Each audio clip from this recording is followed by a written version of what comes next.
In the last 2 years, Georgia has seen a big migration of people moving to the state from California.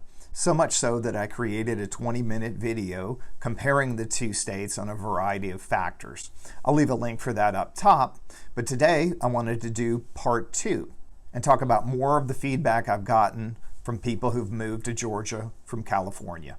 So in this video, I'm going to compare the two states on several more factors, including diversity, the weather, crime and homelessness, and gun laws.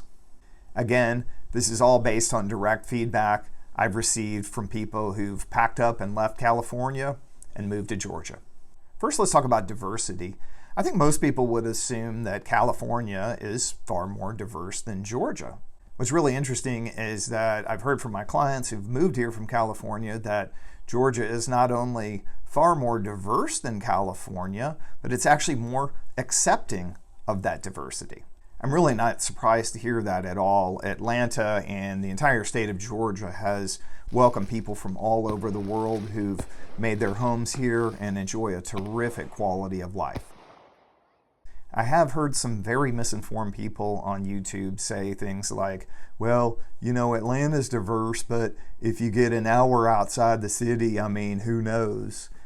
Which is just a really incredibly ignorant thing to say. You know, it's as if you might get attacked by rednecks if you drove up to the mountains or drove down to the coast. It's just silly.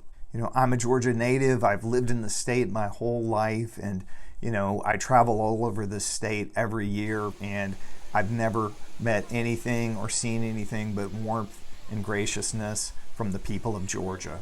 This is an incredibly welcoming state. Anybody that tells you otherwise just doesn't know what they're talking about. On the weather, one thing that really surprised me is the number of Californians that say they actually like the weather better in Georgia.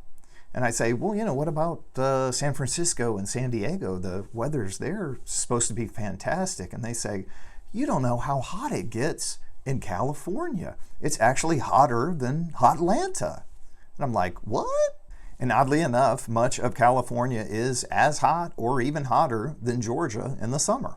For example, Fresno, Sacramento, and Riverside are all in the top 5 U.S. cities with days of at least 100 degrees.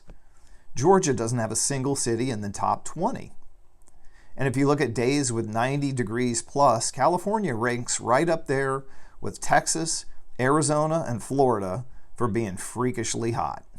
In Atlanta, it's pretty common to have summertime highs in the high 80s to low 90s, but we get these lovely late afternoon thunder showers that just cool everything off and make for some beautiful summer evenings. Oh, and by the way, we don't have earthquakes or mudslides in Georgia. Well, we do occasionally get some very, very tiny earthquakes, but that's a story for another day. Now let's talk about guns. And I know this is a touchy subject, but you know, if you listen to the media, you think that everybody in Georgia and everybody in the South is gun crazed, and we're all, you know, a bunch of rednecks like Yosemite Sam, you know, shooting pistols into the air all the time. Now, Georgia is a constitutional carry state, and what that means is that Georgia recognizes that if you've passed a background check, either on the federal level or on the state level, and you're legally able to own a firearm, that you don't need a separate permit in order to concealed carry that firearm for personal protection. Now, the key distinction here is concealed carry. A lot of people conflate constitutional carry with open carry, which means that you're walking around with a gun on your hip like a police officer. Again, constitutional carry only provides for concealed carry. It also protects the integrity of school zones, hospitals, government buildings, and other sensitive facilities. You can't just walk in there carrying a gun.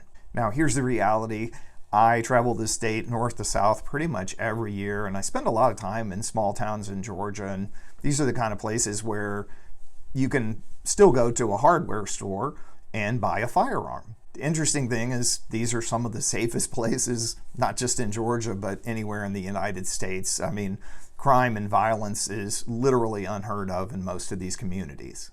Now, contrast that with California, which has very restrictive gun laws, and maybe counterintuitively, has a very, very high level of gun violence.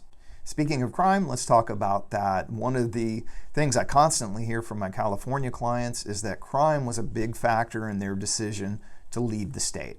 So the whole United States has seen a big uptick in crime over the last several years for various reasons, which I'm not going to go into here. Atlanta, and I'm talking about the downtown core of Atlanta, downtown Atlanta, has seen an uptick as well. Suburbs, not so much. But in any case, it's nowhere near what California is dealing with. California also has serious issues with homelessness. You may have seen the videos of the tent cities popping up all over California, these huge homeless encampments, and crime and homelessness are kind of two sides of the same coin. It's really an issue of public order, and to discuss that, it's important to make a point about population density. You may have seen this map making the rounds on the interwebs. The states in blue here all have a smaller population than LA County, which is in red. This is not entirely accurate, at least for Georgia, but it's reasonably close. LA County has a population of 10 million people. The entire state of Georgia has a population of 11 million people. The point is, I don't think it's healthy to have people, jammed in like sardines in these mega dense urban environments like Los Angeles or New York City. These two cities have some of the highest housing costs anywhere in the United States. Not coincidentally, also have some of the highest rates of homelessness and the highest rates of crime. Now, this is a pretty deep topic, and I'm not here to make public policy recommendations. I just wanted to kind of make you aware of these issues. And that's one thing I love about Georgia. I've lived here and watched the state grow over the decades. And, for as many people as we have here, 11 million people in the state now, it just never feels crowded. You still feel like you have a sense of space. There's a lot of elbow room here. And there's so much more room in this state, too. When you go from Atlanta to Macon, like I'm on the way to Savannah, right? You go from Atlanta to Macon. Yeah, there's some cities there, but it's pretty spread out.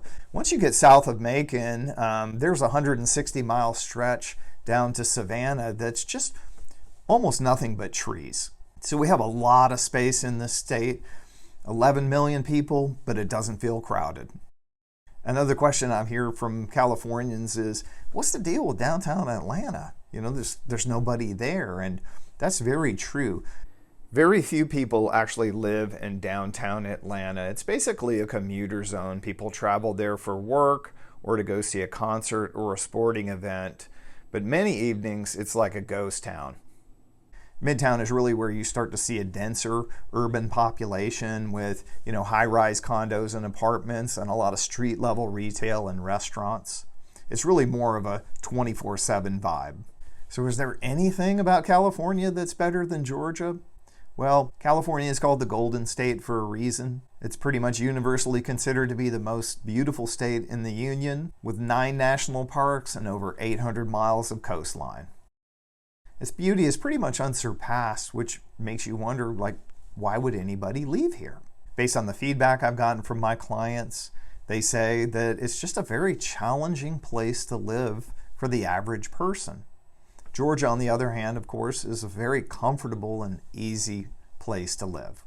Again, I've linked my first California-Georgia comparison video in the box below, and if you haven't seen it, I hope you'll take a minute to watch it. It's really one of the best videos we've ever made, and it's really illuminating if you're thinking about making the move from California to Georgia. So as always, if you're thinking of making that move from California to Georgia, or from any other state to Georgia, please feel free to reach out. My contact information is in the box below. Love to talk to you and help you plan your move to the great state of Georgia. Thanks for watching.